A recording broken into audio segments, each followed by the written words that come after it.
Hello दोस्तों। मैं अरविंद कुमार स्वागत करता हूं आपका बूस्टर नर्सिंग कैरियर पॉइंट की ऑनलाइन क्लासेस के अंदर। आज मैं आपके लिए किडनी के फंक्शंस लेके आया हूं। ये किडनी के फंक्शंस आपके लिए अपकमिंग एग्जाम में बहुत ही महत्वपूर्ण साबित होने वाले हैं। ये जो एग्जाम बच्चे प्रिपरेशन कर रहे हैं, इन मेन एग्जाम की प्रिपरेशन कर रहे हैं, उसके लिए भी क्लास बहुत ही बेनिफिशियल होने वाली है। एग्जाम जो आने वाले हैं, अपकमिंग एग्जाम जैसे कि यूपीपीएससी और केजीएमयू, बहुत ही जल्दी आपको विद इन 1 to 2 मंथ के अंदर ये एग्जाम दोनों ही फिनिश करा दिए जाएंगे। तो इस एग्जाम की प्रिपरेशन ऐसे बच्चे कर रहे हैं, उनके लिए भी क्लास बहुत ही इंपॉर्टेंट होने वाली है।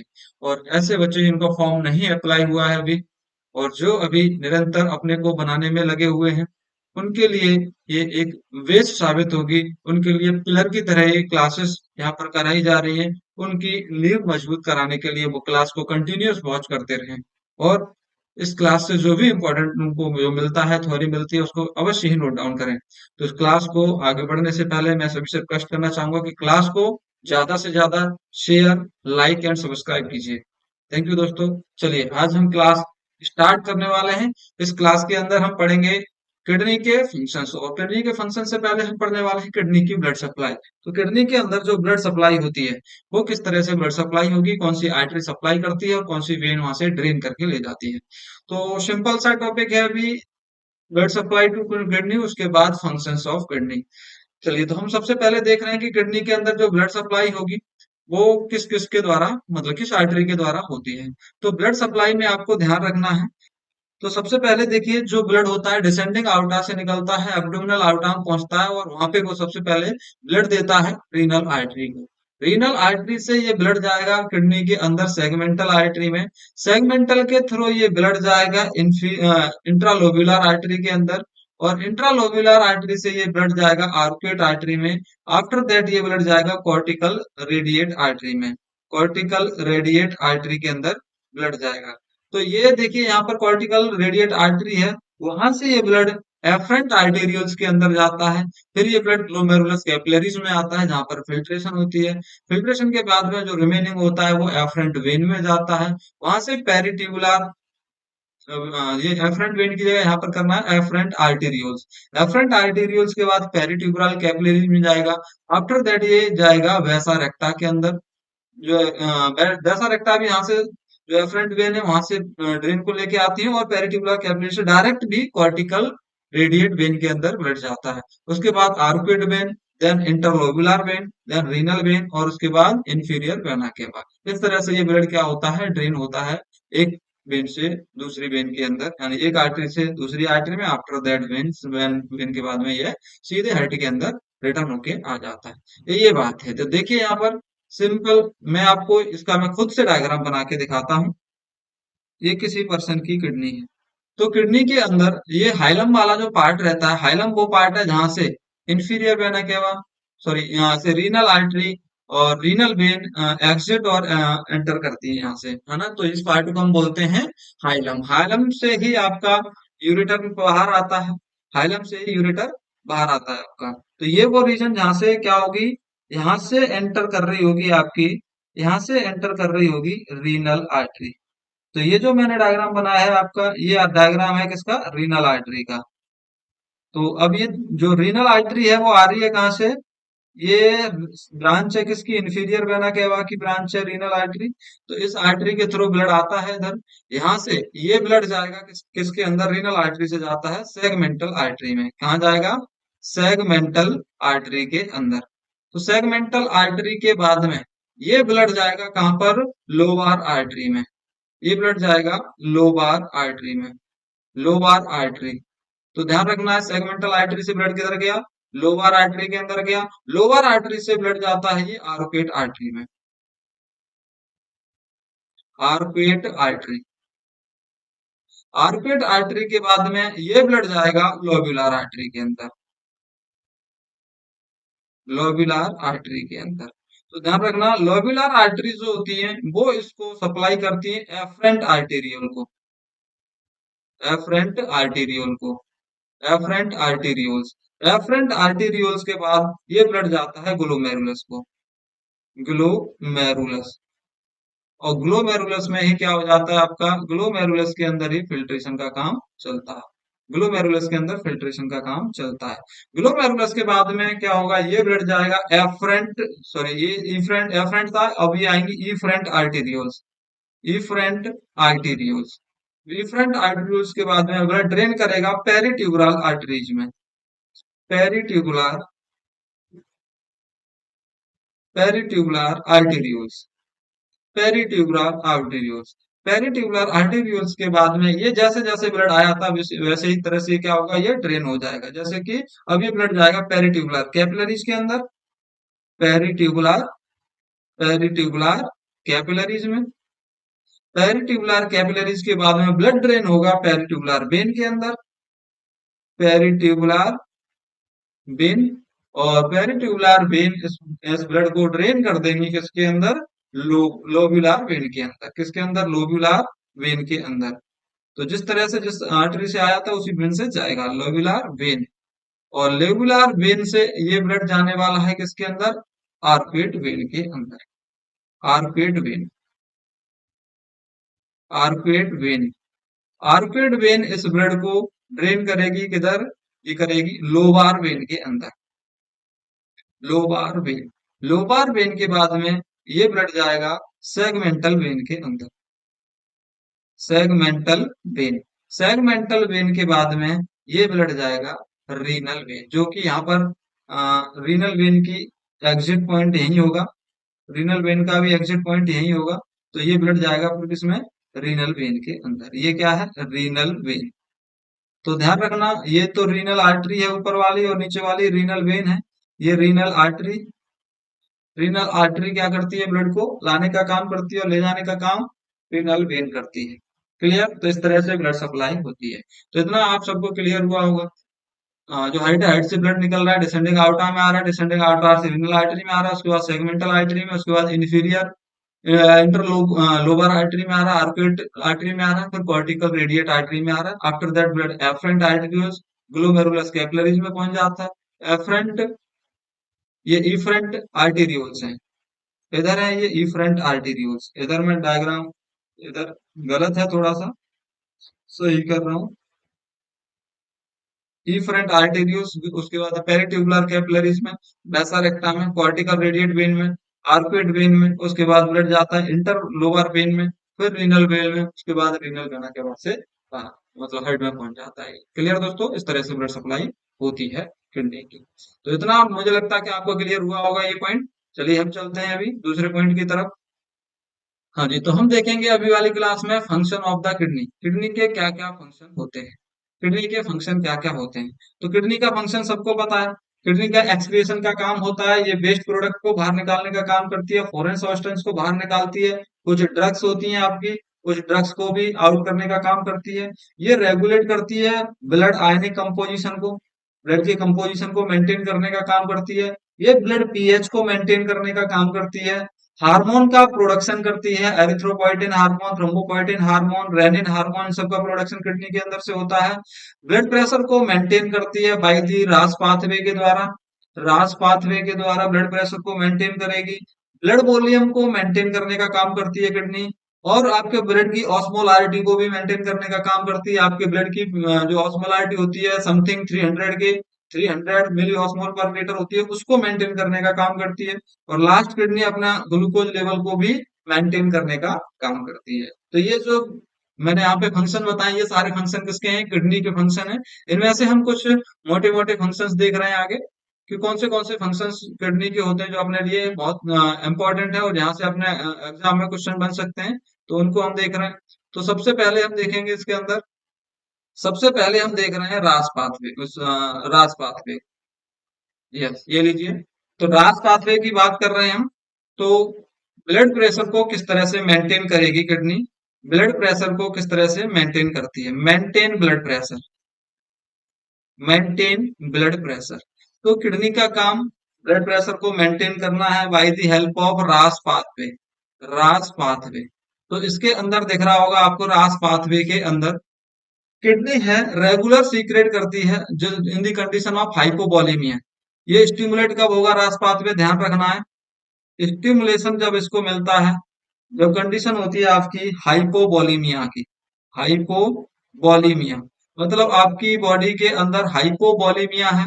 हाइपोवॉलीमिया मीन्स आप सब जानते होंगे। हाइपोवॉलीमिया का मतलब आपकी बॉडी के अंदर क्या हो गया है, ब्लड प्रेशर डिक्रीज हो गया है। क्या हो गया है? ब्लड प्रेशर डिक्रीज हो गया है, हाइपोवॉलीमिया। तो हाइपोवॉलीमिया है, फ्लूइड का लॉस हो गया आपकी बॉडी से, चाहे वो बर्न के द्वारा हो, आपका लूजी मोशन, सीवियर लूजी मोशन हो गया हो, किसी पर्सन को स्वेटिंग हो गई हो, किसी पर्सन को बहुत ज्यादा वॉमिटिंग हो रही है, इन सभी कंडीशन में क्या होगा, फ्लूइड लॉस हो जाएगा। जब फ्लूइड लॉस होगा तो हमारा बीपी क्या होगा, डिक्रीज हो जाएगा। तो जब बीपी डिक्रीज होगा उस कंडीशन में आपकी किडनी सीक्रेट करने का काम करेगी रेनिन को। किसको सीक्रेट करेगी? रेनिन को सीक्रेट करने का काम करेगी। ये जो रेनिन है, रेनिन, तो रेनिन क्या करेगा, ये सर्कुलेशन में जाएगा। ये कहाँ जाएगा? सर्कुलेशन के अंदर। अब आपका जो लिवर होता है, वो लिवर आपका एक प्रोटीन को क्या करता है, वो प्रोटीन टाइप एंजाइम होता है, उसको सीक्रेट करने का नाम होता है, जिसका नाम है एंजियोटेंसिनोजन। लिवर से सीक्रेट होता है क्या? एंजियोटेंसिनोजन। उस एंजियोटेंसिनोजन पे जाके रेनिन काम करेगा इस पे, और इस पे जाके काम करने के बाद इस एंजियोटेंसिन नोजन जो था उसको कन्वर्ट कर देगा एंजियोटेंसिनोजन फर्स्ट के अंदर, एंजियोटेंसिन फर्स्ट के अंदर। यो एएनजी फर्स्ट लिखा हुआ है, इसका पूरा नाम है एंजियोटेंसिनोजन फर्स्ट। मैं इधर लिख दे रहा हूं आपको, एंजियोटेंसिन फर्स्ट। ये है एंजियोटेंसिन फर्स्ट। इसमें जाके क्या कर देगी किडनी, एंजियोटेंसिन फर्स्ट में कन्वर्ट कर देगी। आफ्टर दैट ये जो एंजियोटेंसिन फर्स्ट है ये फिर से सर्कुलेशन में जाएगा, फिर ये लंग्स के पास पहुंचेगा। लंग्स के पास एक एंजाइम है, ACE enzyme. ACE enzyme, angiotensin converting enzyme, इस एंजियोटेंसिन फर्स्ट पर काम करेगा और इसको किसमें चेंज कर देगा, एंजियोटेंसिन सेकंड के अंदर। किसमें चेंज कर देगा इसको? एंजियोटेंसिन सेकंड के अंदर। अब देखियो एंजियोटेंसिन सेकंड के क्या क्या काम होते हैं। एंजियोटेंसिन जो सेकंड है वो अपने ब्रेन के पास जाएगा और ब्रेन से बोलेगा कि कंडीशन हाइपोवॉलीमिया वाली है, हाइपोथैलेमस को मैसेज दे देगा। तो ऐसी कंडीशन में अब हाइपोथैलेमस पिट्यूटरी से एक हार्मोन को रिलीज कराएगा पोस्टीरियर पिट्यूटरी से, जिसका नाम है एडीएच हार्मोन। कौन सा hormone? ADH, anti diuretic hormone जिसको हम बोलते हैं, जिसको हम वैसोप्रेसिन के नाम से भी जानते हैं, वैसोप्रेसिन के नाम से भी जानते हैं। तो एडीएच का काम आपको पता है। एडीएच क्या करेगा, आपका वाटर का रिटेंशन कराएगा, पोटेशियम को बाहर कराएगा बॉडी के अंदर से, हाइपोकैलेमिया करा देता है एडीएच। तो ये काम करता है anti diuretic hormone. Anti diuretic hormone जैसे ही काम करेगा वैसे ही वाटर का रीएब्जॉर्प्शन किडनी पर क्या होगा, बढ़ जाएगा। वाटर का रीएब्जॉर्प्शन बढ़ जाएगा, पोटेशियम का एक्सक्रिएशन बढ़ जाएगा। और जब बॉडी के अंदर वाटर का रीएब्जॉर्प्शन बढ़ेगा तो कंडीशन कौन सी होगी, बीपी को इंक्रीज करने वाली होगी। दूसरा, ये जो एंजियोटेंसिन सेकंड है वो काम करता है आपके ब्लड वेसल्स के ऊपर, और ब्लड वेसल्स को कैसा कर देगा, कॉन्स्ट्रिक्ट कर देगा, नैरो कर देगा। ब्लड वेसल्स को कैसे कर देगा, नैरो कर देगा। अब नैरो हो जाएगी ब्लड वेसल्स तो क्या होगा, सर्कुलेशन क्या होगा, इसकी वजह से जो ब्लड वेसल्स नैरो हो जाएगी उसकी वजह से बीपी इंक्रीज होगा। ब्लड वेसल्स जब डायलेट होती है तो ब्लड प्रेशर कम होता है, और नैरो हो जाती है तो बीपी बढ़ने का काम होता है। क्लियर दोस्तों? तीसरा काम इसी का एंजियोटेंसिन का है, ये आपके एड्रिनल ग्लैंड पर जाएगा, एड्रिनल ग्लैंड, और एड्रिनल ग्लैंड से सीक्रेट कराने का काम करेगा एल्डोस्टेरॉन हार्मोन को, एल्डोस्टेरॉन हार्मोन को। और एल्डोस्टेरॉन हार्मोन का काम तो आपको ही पता है, ये सोडियम और वाटर का रिटेंशन कराएगा किडनी के ऊपर, नेफ्रॉन के ऊपर, जिसकी वजह से फिर से एक बार क्या होगा, बीपी इंक्रीज होगा। क्या होगा, बीपी इंक्रीज होगा। इस तरह से ये तीनों के तीनों काम क्या करा रहे हैं, ये तीनों, ये आपके ब्लड प्रेशर को बढ़ाने का काम करते हैं, ब्लड प्रेशर को बढ़ाने का काम करते हैं। तो क्लियर दोस्तों, ये आई होप कि आपको समझ में आया होगा अच्छे से। इन तीनों का काम मैं यहाँ पे नोट डाउन कर दे रहा हूँ नीचे। एडीएच आपका क्या कराएगा, वाटर का रिटेंशन कराएगा, वाटर का रिटेंशन, वाटर का रिटेंशन होगा नेफ्रॉन के ऊपर, एंड पोटेशियम का एक्सक्रिएशन होगा, पोटेशियम को बाहर निकालने का काम करता है। तो जिसकी वजह से क्या होगा, बीपी इंक्रीज होगा, बीपी बढ़ने का काम होगा। दूसरा वैसो कॉन्स्ट्रिक्शन होगा, तो वैसो कॉन्स्ट्रिक्शन तो आपको पता ही है, बीपी जब जब वैसो कॉन्स्ट्रिक्शन होता है तो बीपी इंक्रीज होता है, वैसो डायलेशन होता है तो बीपी डिक्रीज होता है। ये एल्डोस्टेरोन है, एल्डोस्टेरोन आपका रिलीज हो रहा है ये एड्रिनल ग्लैंड से। ये आपका क्या कराएगा, ये लिखा हुआ है यहाँ पे, सोडियम और वाटर का रिटेंशन कराएगा। ये क्या कराएगा, सोडियम एंड वाटर का रिटेंशन कराएगा, जिसकी वजह से फिर से एक बार बीपी क्या होगा, यहाँ पर इंक्रीज होगा। इस तरह से क्या होता है, यहाँ पर बीपी इंक्रीज होता है। इस तरह से क्या हो रहा है, बीपी को इंक्रीज करने का काम कर रहा है आपका रास पाथवे। रास पाथवे। रास पाथवे जो है मैंने आपको बताया, रास पाथवे के अंदर आपको जरूरी है क्या, सबसे पहले कंडीशन होगी हाइपोवॉलीमिया की, हाइपोवॉलीमिया की। और जब कंडीशन हाइपोवॉलीमिया की होगी तो किडनी जो है वो किसको सीक्रेट करेगी, किडनी सीक्रेट करेगी रेनिन को, किडनी सीक्रेट करेगी रेनिन को। रेनिन सीक्रेट कहाँ से होता है, सीक्रेटेड बाय, ध्यान रखना, secreted by JG cell, JG cell, JG cell से सीक्रेट होता है। कहां पर प्रेजेंट होती हैं ये JG cell, that present, that present on efferent arterioles, efferent arterioles, जो कि एफरेंट आर्टेरियोल्स के ऊपर प्रेजेंट होती हैं। अब ये जो जेजी सेल्स हैं हाइपोवॉलीमिया वाली कंडीशन में इनको ऑक्सीजन नहीं मिलेगी तो इनका स्टिमुलेशन बढ़ जाएगा और ये रेनिन को सीक्रेट करने लगेंगी, रेनिन को सीक्रेट करने लगेंगी। क्लियर दोस्तों। अब ये रेनिन सर्कुलेशन में जाएगा, सर्कुलेशन में जाने के बाद ये लिवर के पास जाएगा। तो लिवर के पास में एक, लिवर के पास एक एंजाइम होता है जिसका नाम है, लिवर के पास जो एंजाइम है उसका नाम है एंजियोटेंसिनोजन, एंजियोटेंसिनोजन। उस एंजियोटेंसिनोजन को सेकंड में कन्वर्ट करने का काम करता है ये रेनिन। एंजियोटेंसिनोजन को एंजियोटेंसिन फर्स्ट में कन्वर्ट करेगा, एंजियोटेंसिन फर्स्ट में कन्वर्ट करेगा। कौन कन्वर्ट करेगा उसको, रेनिन कन्वर्ट करेगा, रेनिन कन्वर्ट करेगा। क्लियर दोस्तों। ये एंजियोटेंसिन जो फर्स्ट है अब वो जाएगा आपके लंग्स के पास, कहाँ जाएगा, लंग्स के पास में जाएगा। और लंग्स से सीक्रेट होता है आपका ACE enzyme, ACE enzyme, S बोले तो एंजियोटेंसिन कन्वर्टिंग एंजाइम।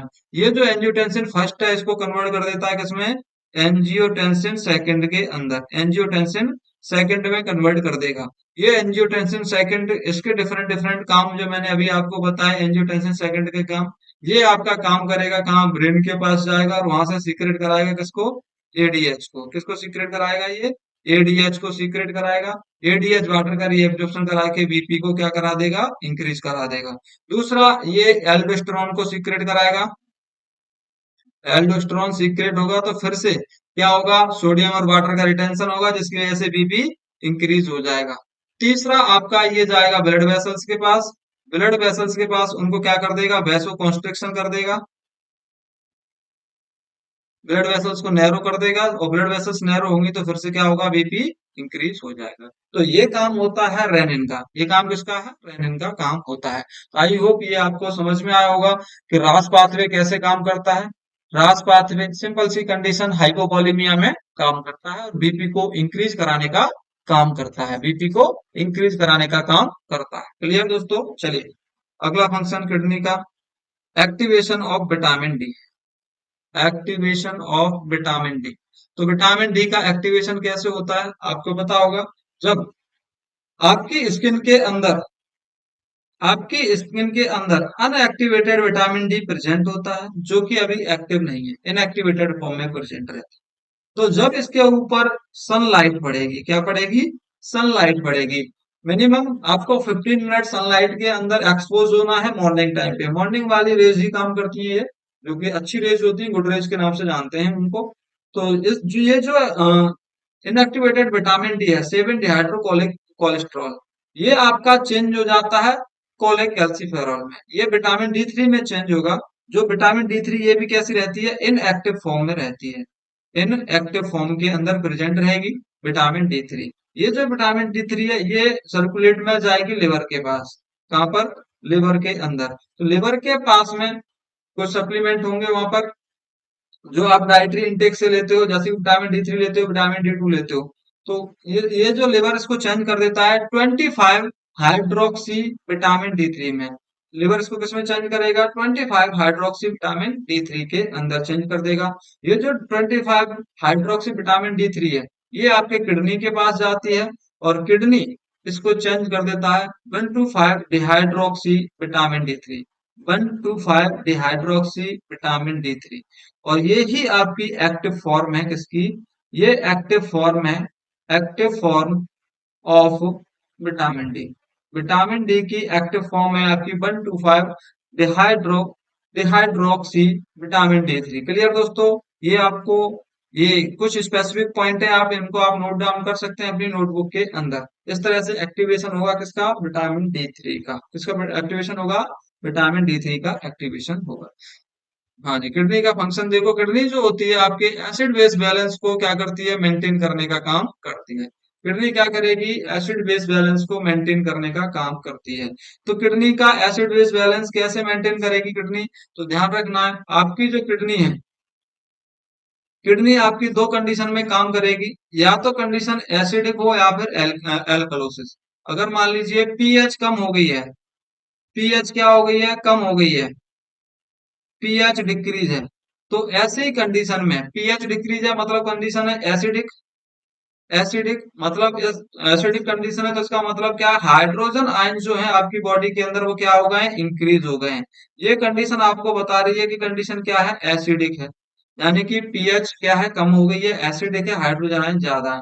तो ऐसी कंडीशन के अंदर किडनी क्या है, किडनी किडनी आपका हाइड्रोजन को क्या कर देती है, एक्सक्रिएट कर देती है। हाइड्रोजन को बाहर निकाल देगी यूरिन के थ्रू, एंड सोडियम बाइकार्बोनेट को, सोडियम बाइकार्बोनेट को क्या कर देगी, रिटेंशन कर देगी आपकी बॉडी के अंदर। और जब HCO3 का लेवल बढ़ेगा, हाइड्रोजन आयन का लेवल कम हो जाएगा, तो पीएच आपकी क्या होने लगेगी, बढ़ने लगेगी, एल्केलाइन की तरफ हो जाएगी। तो इस तरह से काम कर रही है आपकी kidney in the case of acid. दूसरे केस आप मानिए कि किडनी के पास जो पीएच है, आपके ब्लड की पीएच ज्यादा है। पीएच क्या है, ज्यादा है, मतलब एल्केलाइन है। एल्केलाइन है, एल्केलाइन का मतलब ये होता है कि यहाँ पर जो हाइड्रोजन आयन है वो क्या है, डिक्रीज है। हाइड्रोजन आयन क्या है, डिक्रीज है, और SCO3 का लेवल बढ़ गया है। तो ऐसी कंडीशन में किडनी क्या करेगी, किडनी हाइड्रोजन आयन जो होंगे, हाइड्रोजन आयन का क्या करेगी, रिटेंशन करेगी, सॉरी, जो हाइड्रोजन आयन है उनका क्या करेगी, रिटेंशन करेगी, मतलब उनको बाहर नहीं जाने देगी बॉडी से। और HCO3 जो है उनको बाहर निकालने का काम करेगी। जिस तरह से क्या कर लेगी वो, किडनी मेंटेन कर लेगी, जिससे पीएच को मेंटेन करने का काम करती है। तो इस तरह से आपको पता होना चाहिए किडनी कैसे काम करती है in the case of acidic और in the case of alkalosis. दोनों ही कंडीशन के अंदर जो किडनी है वो अच्छा काम करती है, मेंटेन करती है पीएच को। क्लियर दोस्तों, ये आपको पता चला होगा। मैं इसी के साथ में आपको ये डायग्राम के माध्यम से आपको कुछ दिखाना चाहता हूँ, बताना चाहता हूँ कि ये जो किडनी है, मैंने आपको एसिड बेस बैलेंस के अंदर बताया है, यूरिन के अंदर जैसे कि ये जो आपके ब्लड में HCO3 को तो रिटेंशन करा देती है और हाइड्रोजन को बाहर निकाल देती है। इस तरह से ये क्या करा देती है, किडनी के पीएच को मेंटेन कराती है। विधि डायग्राम के साथ में भी आप देख सकते हैं। किडनी का जो दूसरा फंक्शन है, हम देखेंगे काउंटर करंट मैकेनिज्म। क्या देखने वाले हैं, काउंटर करंट मैकेनिज्म। तो ये कंडीशन है आपका ग्लोमेरुलस है। काउंटर करंट मैकेनिज्म का मतलब है आपकी बॉडी जो है वो किस तरह से कंपनसेट करेगी इन दी कंडीशन, अगर आप बहुत ज्यादा ड्रिंक कर लेते हो, मतलब जब आपकी बॉडी के अंदर डाइल्यूट फॉर्म में फ्लूइड हो जाता है, और आपकी बॉडी के अंदर जब कम फ्लूइड को आप ड्रिंक करते हो तो कंसंट्रेटेड फॉर्म में फ्लूइड है, तो उस टाइम पे यूरिन के ऊपर क्या इफेक्ट पड़ता है, वही हम मैकेनिज्म देख रहे हैं। तो आपको पता होना चाहिए, जब एक कंडीशन है, जब आप क्या करेंगे, when you drink lot of water, उस कंडीशन में आपकी बॉडी के अंदर अब जो फ्लूइड का लेवल क्या हो गया है, बढ़ गया है। जब आप बहुत ज्यादा ड्रिंक करते हैं तो उस कंडीशन में क्या होता है, फ्लूइड का बहुत ज्यादा लेवल बढ़ जाता है, फ्लूइड लेवल बढ़ेगा, जिसकी वजह से जो यूरिन पास आउट होगी, अब यूरिन कौन सी फॉर्म में पास आउट होगी, डाइल्यूट फॉर्म में पास आउट होगी। यूरिन कौन सी फॉर्म में पास आउट होगी, डाइल्यूट फॉर्म के अंदर पास आउट होती है, कंडीशन ए। दूसरा, अगर आपने don't drink lot of water या not drink lot of water, अगर आपने पानी नहीं लिया है अच्छे से, तो कंडीशन है आपकी बॉडी के अंदर जो फ्लूइड है वो क्या है, कम हो गया है। बॉडी के अंदर फ्लूइड क्या है, कम हो गया है। तो ऐसी कंडीशन में क्या करेगी, जो किडनी है वो बहुत ज्यादा फ्लूइड को लॉस नहीं होने देगी, और जो भी फ्लूइड लॉस होगा वो यूरिन कौन सी फॉर्म में लॉस होगा, वो लॉस होगा आपका कंसंट्रेटेड फॉर्म के अंदर, कंसंट्रेटेड फॉर्म के अंदर। तो दोनों ही कंडीशन जानिएगा। जब आप बहुत ज्यादा ड्रिंक कर लेते हैं उस टाइम पे जो वाटर का लॉस होता है, वो यूरिन का लॉस होता है, वो डाइल्यूट फॉर्म में होता है। और जब आप ड्रिंक नहीं करते हो, यानी कि आपके अंदर बॉडी फ्लूइड कम है, तो कंसंट्रेटेड फॉर्म के अंदर क्या होगा, ड्रिंक आपकी बॉडी से जो यूरिन है आपकी बॉडी से निकलता है। क्लियर दोस्तों, चलिए इसके साथ में आपको ये भी पता होना चाहिए कि जो यूरिन है, यूरिन, उस यूरिन का पीएच कितना होता है, सॉरी ऑस्मोलारिटी कितनी होती है, यूरिन की ऑस्मोलारिटी कितनी है, ऑफ यूरिन, यूरिन की ऑस्मोलारिटी कितनी होती है, समथिंग 1200 की समथिंग होती है, कितनी, 1200 की समथिंग होती है ऑस्मोलारिटी यूरिन की। अलग अलग पार्ट पे रहती है, जैसे कि पीसीटी पे देखोगे तो पीसीटी पार्ट पे 300 के समथिंग ही देखने को मिलेगी आपको। पीसीटी से थोड़ा सा नीचे आओगे, अभी लूप ऑफ हेनले पे आओगे, लूप ऑफ हेनले से ऊपर देखोगे थोड़ा सा, 600 के समथिंग हो जाएगी, कहाँ मतलब बढ़ जाएगी थोड़ी सी। और लूप ऑफ हेनले पे और थोड़ा थोड़ा नीचे आते जाओगे, जैसे कि मैं डायग्राम के साथ में इसको मैं समझाना चाहता हूँ आपको। तो इसी डायग्राम को मैं जूम कर लेता हूँ, अलग से कोई डायग्राम नहीं बना रहा हूँ मैं। मैंने डायग्राम जूम कर लिया है आपका। जो ग्लोमेरुलस होता है, ग्लोमेरुलस के पास में जो ऑस्मोलारिटी है आपके फ्लूइड की, वो कितनी है, 300। ग्लोमेरुलस के पास में ऑस्मोलारिटी कितनी है आपके फ्लूइड की, 300 के समथिंग ऑस्मोलारिटी होती है। अच्छा, ये हम पीसीटी पार्ट पे आ गए। पीसीटी के अपर बॉर्डर पे देखेंगे तो 300 ही देखने को मिलेगी। थोड़ा सा नीचे आ जाएंगे तो 600 होगी, और थोड़ा सा नीचे आएंगे तो 800 होगी। ये कहाँ पर है, descending part of loop of Henle पर, है ना। ये आपके लूप ऑफ हेनले पर 800, और जैसे ही आप और नीचे आएंगे तो समथिंग 1000 होगी, और थोड़ा सा नीचे और आएंगे आप तो यहाँ पे जो ट्रांसवर्स लूप ऑफ हेनले है, वहां पर जो इसकी ऑस्मोलारिटी है वो कितनी देखने को मिलेगी आपको, वो देखने को मिलेगी आपको 1200, 1200 के समथिंग आपकी यूरिन की ऑस्मोलारिटी हो जाएगी। फिर जैसे जैसे हम ऊपर की तरफ जाएंगे फिर से कम होने लगेगी। ये देखिए 1000, 800, 600, 400। उसके बाद में हम यहाँ पे डीसीटी पार्ट पर आ गए। डीसीटी पार्ट पर यहाँ पर आपको देखने को मिल रही है कितनी, 200 है। कितनी है, 200 है। उसके बाद थोड़ा सा नीचे आएंगे तो फिर से बढ़ने लगेगी। जैसे जैसे नीचे जाएंगे तो इसकी ऑस्मोलारिटी बढ़ने लगती है, 400 हो गई। 400 से नीचे की तरफ आएंगे तो और ज्यादा इसकी क्या होगी, ऑस्मोलारिटी बढ़ेगी। ऑस्मोलारिटी क्या होगी, इंक्रीज होगी।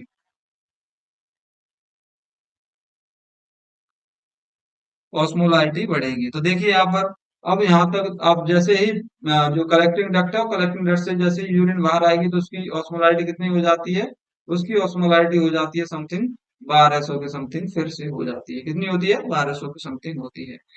तो ये दोनों ही कंडीशन आपको पता होनी चाहिए, कब कब ऑस्मोलारिटी आपकी कौन सी कंडीशन में बढ़ेगी और कौन सी कंडीशन में कम होगी। की पॉइंट देखिए यहाँ पर, मेजर ऑस्मोलाइट्स, जो ऑस्मोलाइट्स होते हैं, मतलब ऑस्मोलारिटी किसकी वजह से ज्यादा बढ़ती है, तो वो आपको ध्यान रखना, ऑस्मोलारिटी बढ़ती है आपके सोडियम क्लोराइड और यूरिया की वजह से ऑस्मोलारिटी बढ़ जाती है। 4 time concentrated urine as compared to blood osmolarity, आपके ब्लड से ज्यादा, 4 गुना ज्यादा कंसंट्रेटेड रहती है क्या, यूरिन। नेक्स्ट आपको देखना एडीएच एंड एल्डोस्टेरोन, दोनों काम कर रहे हैं आपके, एडीएच और एल्डोस्टेरोन डीसीटी पार्ट पर, जो काम कराते हैं, रीअब्जॉर्प्शन कराएंगे सोडियम का और H2O का, वाटर का। सोडियम और सोडियम और आपका वाटर का रीअब्जॉर्प्शन कराने का काम करते हैं, दोनों ही काम, यानी कि आपका एडीएच और एल्डोस्टेरोन। नेक्स्ट आप देखिएगा, एडीएच जो स्पेशल काम कर रहा है आपका कलेक्टिंग डक्ट के ऊपर। एडीएच कहाँ काम कर रहा है आपका, कलेक्टिंग डक्ट के ऊपर भी काम कर रहा है, जो कि कलेक्टिंग डक्ट के ऊपर कुछ प्रिंसिपल सेल्स होती है, वहां पर काम करता है, जो कि परमिएबल है वाटर के लिए। वाटर का रीअब्जॉर्प्शन बहुत ज्यादा बढ़ा देता है, परमेबल है वाटर के लिए, जो वाटर का रीअब्जॉर्प्शन ज्यादा बढ़ा देता है। नेक्स्ट देखिए, फिल्ट्रेट इन पीसीटी आइसोटोनिक, जो पीसीटी पार्ट पर हम उसकी टोन देखेंगे ब्लड की, यानी कि यूरिन की, तो हम फ्लूइड की वो कैसी रहेगी, आइसोटोनिक रहती है। और जो ascending, sorry descending limb of loop of Henle है, वहां पर कैसी हो जाती है, हाइपरटोनिक होती है। Ascending limb of loop of Henle पर ऑस्मोलारिटी कैसी हो जाती है, हाइपरटोनिक हो जाती है। मैंने जैसे बताया था, जैसे जैसे नीचे आ रहे थे 1200 के समथिंग हो गई थी, ट्रांसवर्स लूप ऑफ हेनले पे 1200 हो गई थी, है ना। उससे ऊपर 600 थी, 800 थी, यानी 300 मिलीमोल से ज्यादा थी, 375 से ज्यादा थी, जो आपको बता रही थी कि ब्लड की ऑस्मोलारिटी कितनी थी आपके, यानी कि जो ऑस्मोलारिटी थी वो हाइपरटोनिक थी, यानी हाइपोटोनिक थी, यानी हाइपरटोनिक थी। क्लियर दोस्तों। यूरिन फॉर्मेशन किस तरह से होता है, तो यूरिन फॉर्मेशन में कितने स्टेप लगते हैं, 4 स्टेप लगते हैं। सबसे पहले फिल्ट्रेशन होगा, रीएब्जॉर्प्शन होगा, सीक्रेशन होगा और एक्सक्रिएशन होगा। तो जो फिल्ट्रेशन होता है सब आपको पता होगा, जो ग्लोमेरुलस पार्ट होता है, ये जो ग्लोमेरुलस पार्ट है, इस पार्ट पर क्या होगा, आपका फिल्ट्रेशन होगा। जो फिल्टर्ड सॉल्यूशन होगा वो फिर नीचे की तरफ जाएगा, पीसीटी पर, लूप ऑफ हेनले पर, डीसीटी पर, जहां पर आपका काम होता है रीएब्जॉर्प्शन का। रीएब्जॉर्प्शन जैसे कि सॉलिड होते हैं उसके अंदर, वाटर होता है उसके अंदर, उन सब का क्या कर लिया जाता है, रीएब्जॉर्प्शन कर लिया जाता है। उसके बाद में सीक्रेशन, यानी कि इस जो आपका पीसीटी डीसीटी पार्ट है, इसी के साथ साथ में जो एक वैसा रेक्टा है, वैसा रेक्टा आपकी साथ साथ चलती है। तो ये यहाँ से कुछ डायरेक्ट सीक्रेशन करती है, जैसे कि कुछ ड्रग्स हो गई आपकी, ड्रग्स हो गई जो कि फिल्टर नहीं हो सकती हैं।